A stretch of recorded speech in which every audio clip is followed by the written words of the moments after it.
and then suggesting that you're a victim without evidence and that I have victimized you because I won't accept your victimhood, this makes the country a worse place. So I want to go briefly through a couple of the intersectional hierarchy groups, people who feel they're victims in American society, and explain why you are not, in fact, a victim, why you need to take control of your own life and become an adult. So let's start with the idea that poor people in America are victimized. And this is sort of the Bernie Sanders case. Income inequality is the root of all evil. This is Antifa's case that communism or anarchism would be a better solution than, say, a free and civil society that's raised half the world out of abject poverty. Right? Income inequality is not the big problem. Nobody rich is making you poor. Bill Gates did not make you poor. Bill Gates provided you a product, and if you bought it, that is your fault. Okay, the upper middle class grew from 12% of Americans in 1979 to 30% as of 2014. That is a massive growth in the upper middle class. The rich are not making you poorer. They are paying your salary. American income mobility, by the way, is just as strong as European countries with far more redistribution. Income mobility drops only when you drop out of high school or you have a baby out of wedlock. Okay, this is what makes you poor. Okay, how about the idea that if you're black in America, there's a white supremacist hierarchy that is keeping you down? Now listen, you'd be a fool not to acknowledge, or a liar, not to acknowledge the history of racism in America. Everybody acknowledges that if you have half a brain. Of course, slavery, Jim Crow, awful, evil treatment at the hands of awful, evil people. We all acknowledge this. We all acknowledge the collective sin of the United States in promulgating this, and the individual sins, more importantly, of the people who actually promulgated this stuff. Okay, we all get that. But that's not what we're talking about. Now we're talking about now. Because I wasn't born when Jim Crow was in place. I wasn't an adult when Jim Crow was in place. I know that I'm not a racist, and I know I haven't acted in a racist manner. And I would bet you money that the people in this room haven't acted in a racist manner, that they haven't held slaves or voted for Jim Crow. I will bet you money that is the case.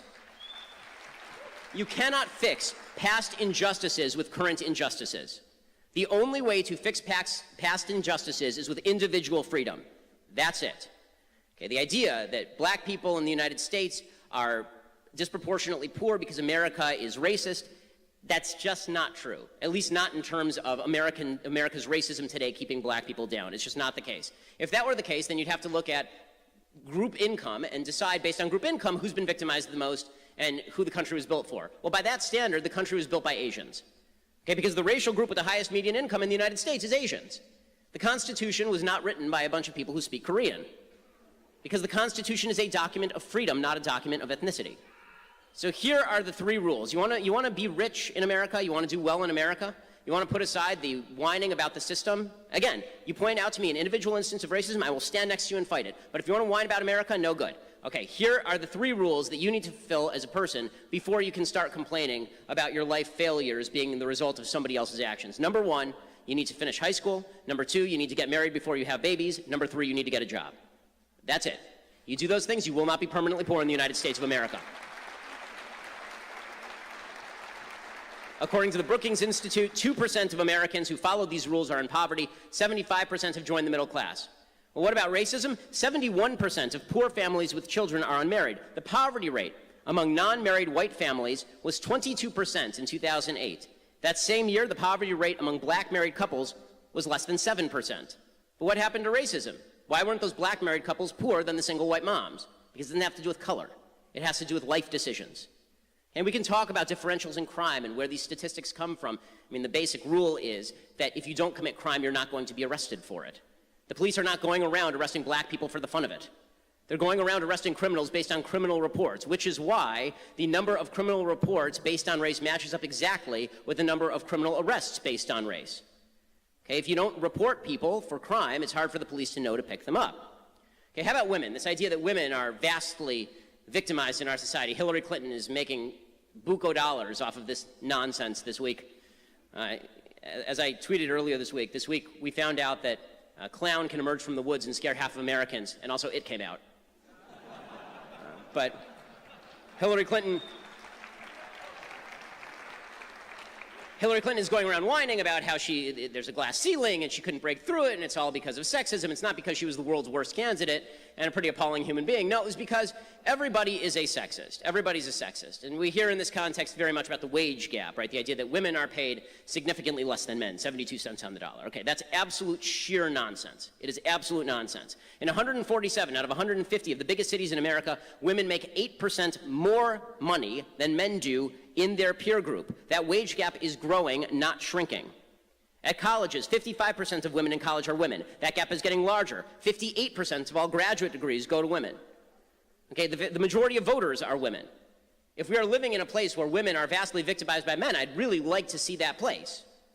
And as far as this idea that there's a vast rape epidemic going on campus, every rape, as I have said 1,000 times, every rape should be dealt with by the prosecution of the rapist, ending with their jailing, castration, or death. Okay, that's how I feel about rape. But this nonsense statistic that's been presented that 1 in 5 women on college campuses is being raped is just not true. It's just not true. The actual statistic, according to the Department of Justice, is something like 1 in every 58. Obviously far too high, but not 1 in 5. If you're 1 in 5, by the way, if you're a woman at this campus, you should go to your parents and ask them what kind of nuts they are to send you in a war zone where you're likely to be raped. Okay. How about the idea that gays and lesbians are really living under the boot of American society? Well, in terms of income, they certainly aren't. Okay, certainly not in terms of income. Women in lesbian couples make far more money than women in straight couples do. Men in gay couples make slightly less than men in straight couples, but same-sex couples with both partners in the labor force make $8,000 more per year than straight couples, and they are typically higher educated. Okay, so that talks about the identity politics, this intersectional hierarchy of the left. But there's another group that engages in identity politics that I want to talk about now. And it's the battle between the identity politics of the left and the identity politics of the so-called alt-right that is really making the country a significantly worse place, and it needs to stop now because it is utter and complete horrible bullshit.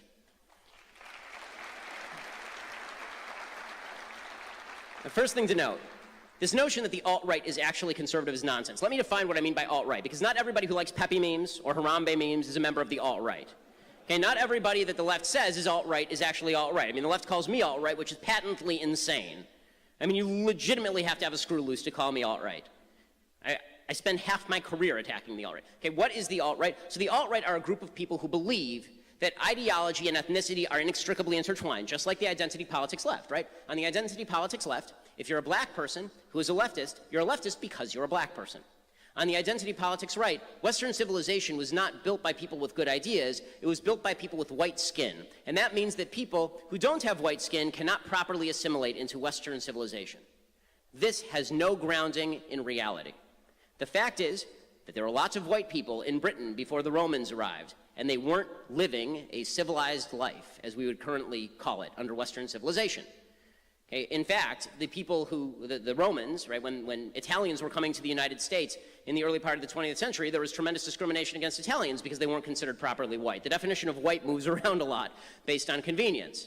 Right? Sometimes Jews are white, sometimes Jews are not white. It sort of depends on what you're talking about. But according to the alt-right, because ideology and race are inextricably intertwined, they must have a white identity politics all their own. If there's a group of people who are fighting for the group identity politics of blacks, or of women, or of gays and lesbians, then there has to be a white group that fights back on behalf of the white race.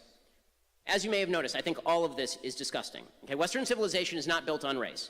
There have been lots of countries all over Europe that were not particularly civilized and were quite white. Freedom, personal responsibility, separation of powers, God-given rights protected by a government elected with the consent of the government. These are the values of Western civilization. But the alt-right actually overtly rejects these ideas. They say the Constitution is outmoded, that it doesn't work. They say that government for white people is necessary and good because you can't assimilate people to so-called white culture. They hang out with neo-Nazis because a lot of them actually believe some of the same things that the neo-Nazis believe. White supremacy. Now, let's be straight about this. This is like 10,000 people across the country. Yeah, this is not 1 million people, this is not 10 million people, this is not 63 million people, it's not 200 million deplorables. It's a very small select group of absolutely terrible people who believe absolutely terrible things. But they're getting a lot of attention and coverage right now because we live in a reactionary moment. A lot of the people are reacting to the identity politics of the left by making nice with the alt-right. There's this weird notion on the right that if you drink leftist tears, that's enough. Right? Drinking leftist tears is enough. So if the alt-right ticks off the left, they're fine. Okay, it's disgusting. It's disgusting. I have no other word for it. Okay, you actually have to stand. It is not enough to stand against bad ideologies. You must also stand for a good ideology. You must stand for a good philosophy. Okay, you cannot stand with bad people just because you think those bad people make your enemies cry. The enemy of your enemy in a country where we're all supposed to be friends is not only bad strategy, it destroys the country wholesale. So, how do we solve all this, right? We're on campus and we're hearing the identity politics of the left, and then you watch the news and you see the identity politics of the alt-right. How do you solve all of this? Well, the way that you solve all of this, first of all, let's start with the campus thuggery. The way you solve all that is by letting the police do their jobs. Okay? Administrators need to let the police do their jobs. None of this would have gone anywhere if back in February, when Milo, who I significantly dislike, when Milo came to speak, if they had allowed the police to do their jobs and arrest everyone who even hinted at violence. Okay, people who get violent should be arrested and they should spend time in jail. And the authorities have a responsibility to allow the police to do their jobs. And this is not the fault of the cops. This is the fault of cowardly political actors who, pusillanimous cowards, who hide behind their desks every time some people on the left whine a little bit. Okay, the second thing that has to happen is you have to stop seeing everybody in America as an enemy who despises you based on identity. Again, they don't care about you. You're not that important a human. Okay, not that many of us know each other. Not that many of us care about each other. We care about our families. We care about our friends. And we certainly don't want to stop each other. We mostly want to be treated civilly. And we can all do that if we stop looking into each other's eyes and seeing a potential enemy instead of seeing somebody who's just a person who probably doesn't care about you very much and doesn't want to stop you and doesn't mind what you do. This is not difficult stuff. And finally, stop seeing yourself as a victim, because in order to see everybody else as an enemy, which justifies your violence and hate against them, you have to see yourself as their victim. Again, America is the greatest country in human history. You are not a victim. If you are a victim of something, you need to show me what you are a victim of, and I will stand beside you. But do not blame the freest, most civil society in the history of planet Earth for your failures, because that's on you.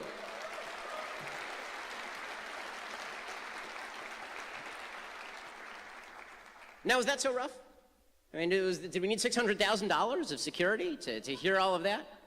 I have a feeling the vast majority of people who are protesting this speech have never heard of me. I'm not arrogant enough to believe that Antifa sits around watching Thug Life videos. If they did, I doubt they would be members of Antifa. But the idea that they're out there protesting, they're out there maybe getting violent, apparently 4 people have been arrested for carrying weapons already. The idea that all that is happening is indicative of the fact that we have stopped seeing each other as individuals. We are all individuals. I'm an individual with a particular point of view. I am not a cardboard cutout for you to call a white supremacist. I am not a cardboard cutout for you to call a Nazi, and neither is anybody else in this room. Get to know people, get to know their views, discuss, debate. That is what America is all about.